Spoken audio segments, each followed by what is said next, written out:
You know, I was watching Frank Capra's classic, It's a Wonderful Life, the other day, a movie that I adore for countless reasons. I mean, the town of Bedford Falls adorns my mantle every Christmas season, and a picture, an autographed photo of one of the most iconic moments in the movie and in film history lives front and center in my living room year round. But as I watched it, I realized that if this movie came out today, people wouldn't call it a Christmas classic. They'd call it a warning about the world that we accidentally created. It amazes me that somehow a 1946 Christmas movie understands our modern world better than virtually anything that has been made in the last 20 years. And maybe that's why, after more than 70 years, It's a Wonderful Life isn't just still around, it's everywhere. It's a Christmas staple, a comfort movie, and it is widely considered one of the greatest films ever made. And even today, all these years later, this movie feels more relevant than ever. This isn't just a movie about an angel, a small town, and a desperate man on a bridge. It is also the perfect warning and the perfect antidote to what we're living through today. The loss of the monoculture, our shared pop culture, the rise of individualism, and the loss of community.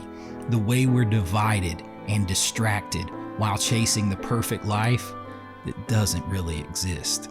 The bombardment of social media, streaming, politics, and modern society telling us we're all supposed to be the hero, the star, the main character.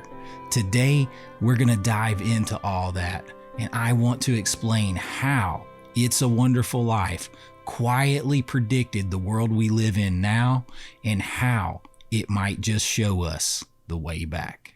It's a Wonderful Life stars James Stewart, of course, as George Bailey, a good man from a small town of Bedford Falls, New York, who is praying for a way out of a seemingly hopeless situation. And it is that situation we find him in when we first meet him. And that prayer is divinely answered in the form of Clarence, a sort of hapless, good-hearted angel looking to earn his wings. But Clarence understands, just like us, that we can't help someone if we don't understand them and what they're going through. So we rewind with Clarence as an audience and dive back through George's life to see how we got here to this desperate moment on the bridge. And right away, it is pretty apparent George Bailey had big dreams. He dreamed of a life of great adventure where he was the hero of his own story. Mary, I know what I'm going to do tomorrow and the next day and next year and a year after that. I'm shaking the dust of this crummy little town off my feet, and I'm going to see the world. Italy, Greece, the Parthenon, the Colosseum. And then I'm coming back here and go to college and see what they know. And then I'm going to build things. I'm going to build airfields. I'm going to build skyscrapers 100 stories high. I'm going to build bridges a mile long. George wants something bigger, something grander, something beyond Bedford Falls. But as he grows older, his sense of responsibility to his community keeps getting in the way. His dreams of adventure are constantly interrupted by the reality of real life obligations and the needs of others. We all kind of have this yearning, this wanting that has been developed through society to be the main character, the star, but we keep getting pulled into supporting roles in other people's lives. What I find so interesting with It's a Wonderful Life here is the idea of the individual versus the community, or what we might call the loss of the monoculture, of our shared pop culture. It's actually a relatively new concept, Because before the rise of our current technology, before smartphones, before social media, and constant bombardment telling us we should all be superstars and anything less just isn't good enough, we had much more of a concept of community and connection with others, a much more purpose-driven life. That's not to say that we as Americans weren't always striving for excellence, because we have, and we should. We lead the way, and that is a great thing. But we didn't look down on our lives as failures if we didn't achieve fame, glory, riches, notoriety. It's the belief that we should all seek those things at all costs now that has helped allow this loss of our shared pop culture, the erosion of our human connections, and a fading reverence for the things that came before. Traditions, family, faith, the value of hard work, having families, children, all of those things. And ultimately, it has blurred the realization that the ultimate hero's journey, as we say in writing, is found within ourselves. Then, amongst those who love and depend on us, and then finally amongst those who we love and depend on. Much the way George Bailey eventually discovers that same thing.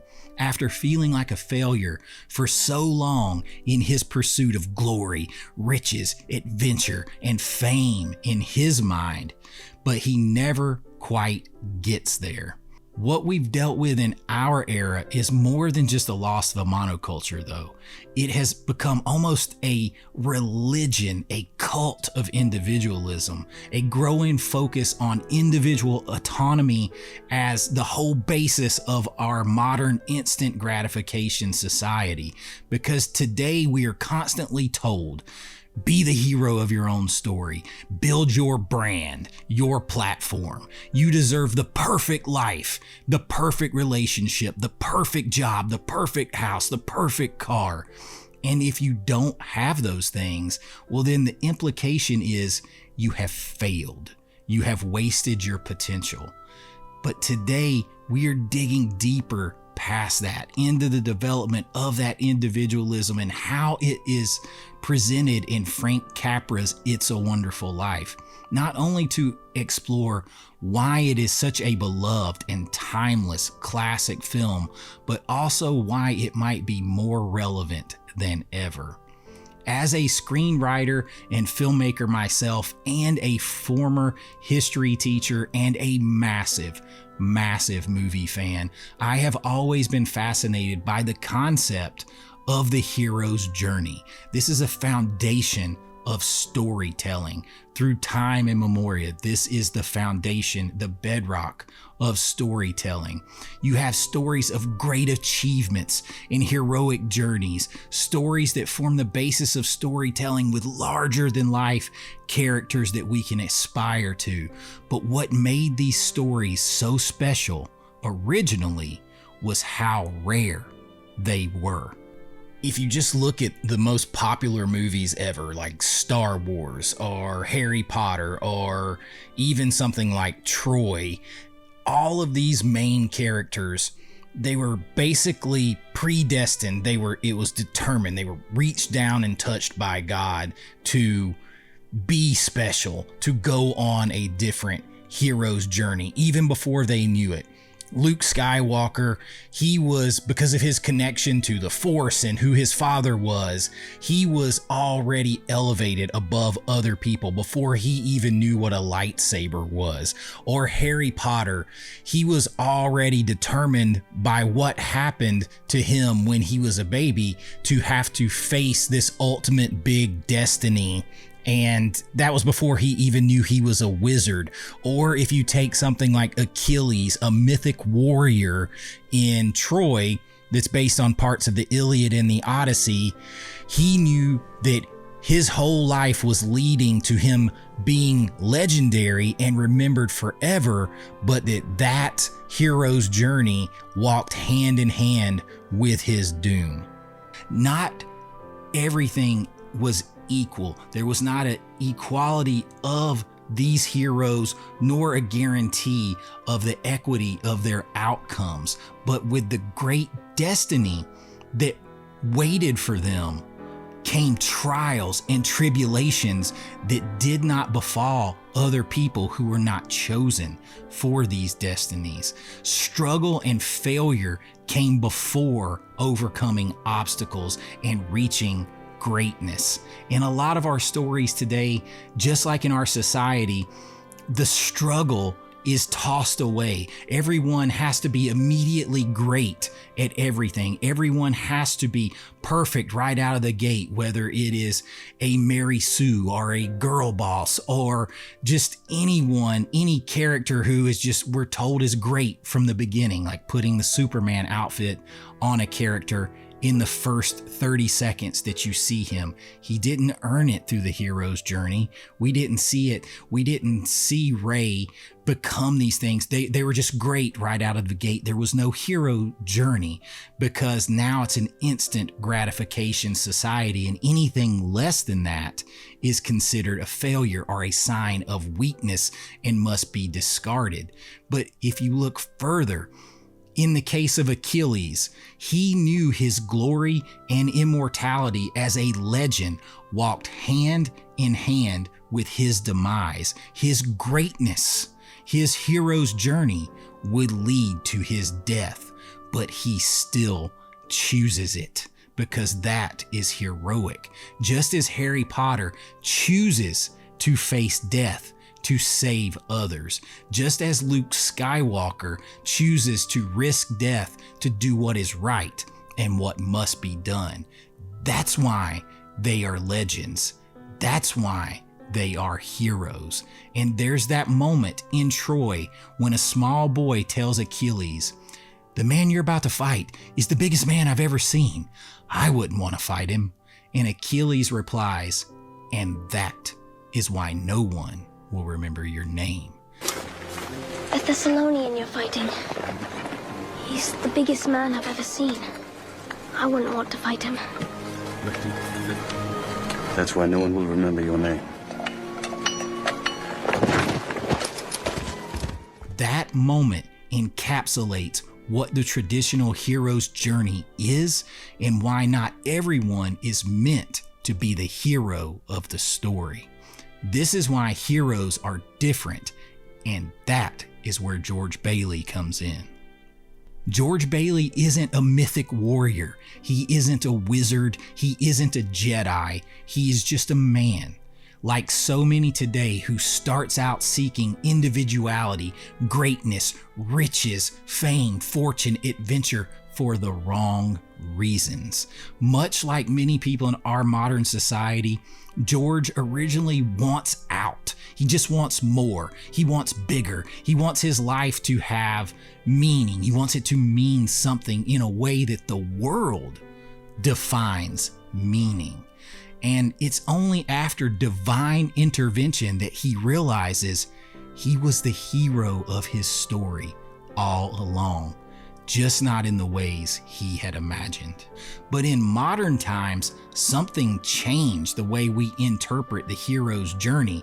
There's a growing, a focus on crumbling those grand narratives like I was talking about before, and trying to come up with a new definition, a new meaning to determine the few worthy, and take that and throw it out and say, no, everyone is worthy. Everyone is the hero of the story. Everyone should be great right out of the gate. Let me show you with this story. Let me show you with this social media post how great I am doing, how great my life is, how great my job is. And it's all a false facsimile because you're not going through that same hero's journey. Now, some people go through trials and tribulations. I'm not saying that. Everyone has things to deal with, but each of us is born with an expectation that something awaits us. That's where we've come to, versus being present and being where your feet are and taking on life as it comes to you and just doing the right things. And the desire to just everyone be great and be a star has just become overwhelming, and it gives us a sense of failure every time we don't reach it, and it just further disconnects and divides us, because as we see every scroll of someone who appears to be reaching those things, we consider ourselves more of a failure, and we get envious or angry, and we look for someone to blame, and it just goes back and forth and back and forth. It kind of creates this emptiness in us, and this conflict is very apparent in It's a Wonderful Life when we look at George Bailey as opposed to his brother Harry. Unlike George, Harry is the one that at least seems like he is the author of his own life, that he is the hero of the story, and he embarks on a traditional hero's journey. He's the one that gets to leave town and go to college. He becomes a decorated fighter pilot in World War II. He basically gets to live the life that George dreamed of. He saves hundreds of men on an aircraft carrier. And here we begin to see the negative consequences of imagining that we all should have that hero's journey and that individualism versus a shared community of people who are trying to achieve the best life. By assuming that the individual is the ultimate thing to reach, the ultimate hero's journey, we kind of lose sight of things the way George Bailey lose sight of things. By assuming that everyone is supposed to have this epic hero's journey, we lose sight of the things that we do accomplish, and it leaves this emptiness to where nothing we do feels like it's good enough.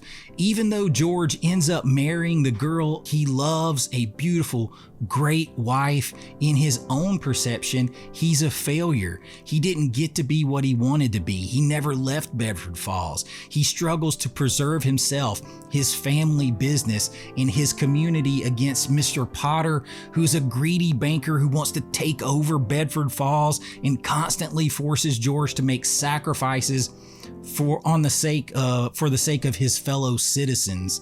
And even though other people outside of George, and this is what he misses, and this is what so many of us miss today, they look at George as a great success story. They already look at him as a hero.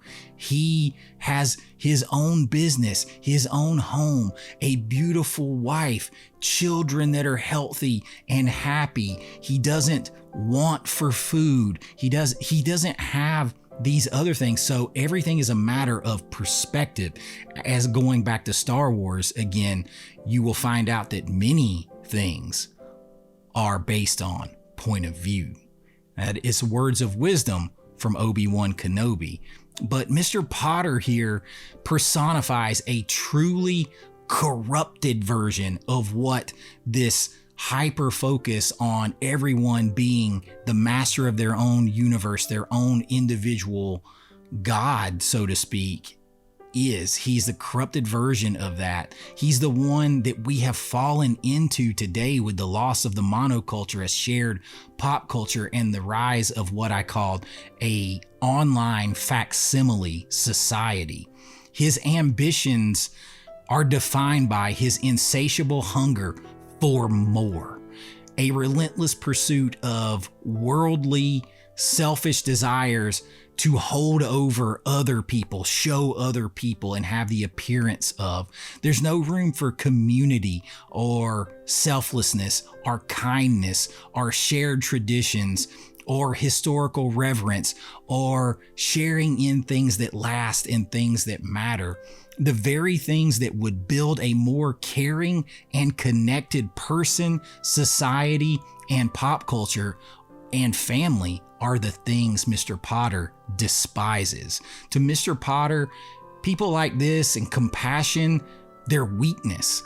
Men like George Bailey are pathetic, naive, and destined to be basically chewed up and spat out. In that sense, Our disconnected and inundated fame and money-obsessed society is simply a modern incarnation of Mr. Potter. And indeed, it seems that for every act of self-sacrifice that George makes, he ends up seemingly punished. At least that's how it feels. And that's kind of what can lead people down the wrong path. The old saying, the joke, no good deed goes unpunished. It does feel that way initially in It's a Wonderful Life. And that eventually leads him into desperation, much the way people today disconnect into their own algorithms and try to ignore the world for fear of being canceled or attacked for doing what they feel is right if it goes against the herd and the common misconception that we are all on a hero's journey. And if it's something that you can't attain, it's someone else's fault and you're a failure and all of those things. On the one hand, there's encouragement to become the author of your own life. We see this in the pressure to use social media to turn your life into an adventurous story. Use the perfect lighting to make you look the best and project this image in even more elaborate ways to, whether it's stand out to get clicks or followers, or for a job, or you're selling something, or you want to be a spiritual guru or a self-actualization master, or whatever it is. You have to at least look like you have the perfect life, that you are on the perfect hero's journey. This isn't an issue though, is if you're successful, if you're one of the few, because it's still rare to be the actual hero that is on that journey, that is successful at the end. So it's still rare, and it's all these things. If you make that, it's not an issue. But when we're not, which is the vast majority of the case, it tends to destroy your self-worth. We blame others for failing at a rigged game, and then at the same time, we excuse ourselves by becoming the victim in our own hero's journey and blaming others for our lack of success, our lack of completion of that hero's journey. On the other hand, there's the discouragement to become a member of a community or a family or part of the monoculture, to act selflessly and compassionately for the sake of others. We see a rise in people seeking the wrong things under the false assumption that everyone is on a legendary hero's journey that promises personal freedom and opportunity for all and entitles them to everything they dream of, often without the sacrifice and work required for those heroes on those epic journeys to earn it. Yo, Adrian! I did it! But in reality, this only truly seems to be the world of the Mr. Potters, whose greed has increasingly modeled our society to favor their own profits. They do this by convincing everyone that any life short of the perfect hero's journey is a failure and something to look down on and ridicule. Wanting a family, friends, job you enjoy, all those things, well, to Mr. Potter and his modern equivalents, that's for the uneducated riffraff, or local yokels as he calls them. This has created a climate where the things that should matter most take a backseat to the superficial things that ultimately matter the least. And the Mr. Potters of the world, they laugh and they profit at the struggle and division it causes. Towards the end of It's a Wonderful Life, George's uncle loses $8,000 of the family business money that he's supposed to deposit in the bank. Mr. Potter finds the money and hides it, and I still get angry at this to this day. As a result, George faces jail time for fraud, and in his desperation, George turns to the only person that he thinks has the power to help him, someone who has all the riches and the notoriety and the power. But that man, Mr. Potter, shows no sympathy whatsoever. And he points out that because of his life insurance, George is actually worth more dead than alive. That's how little he means to Mr. Potter. And at the end of his rope, George starts praying for guidance and contemplates jumping off a bridge to give his family that life insurance money. This is finally where we get to meet Clarence. George tells Clarence that everyone would have been much better off if he'd just never been born. And Clarence has the power to show him exactly what that would look like. And in a world without George Bailey, Bedford Falls has fallen into the hands of Mr. Potter.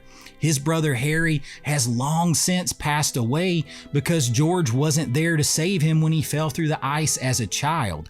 And because Harry died, the countless men that he later saved in World War II also died. His wife Mary ends up alone, and his children, bright, vibrant, and happy, never come into existence.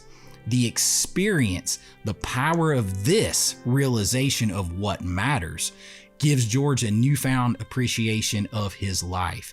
He realizes truly what does and does not matter, that everything else he'd been obsessing over was nothing more than dreams and dust, that the life he had actually created, the one he'd been living all along, was the hero's journey he never realized he was on. It was a life that mattered, a life that would be remembered, a life that helped countless people in countless ways he never knew, saved countless lives of people that he never met.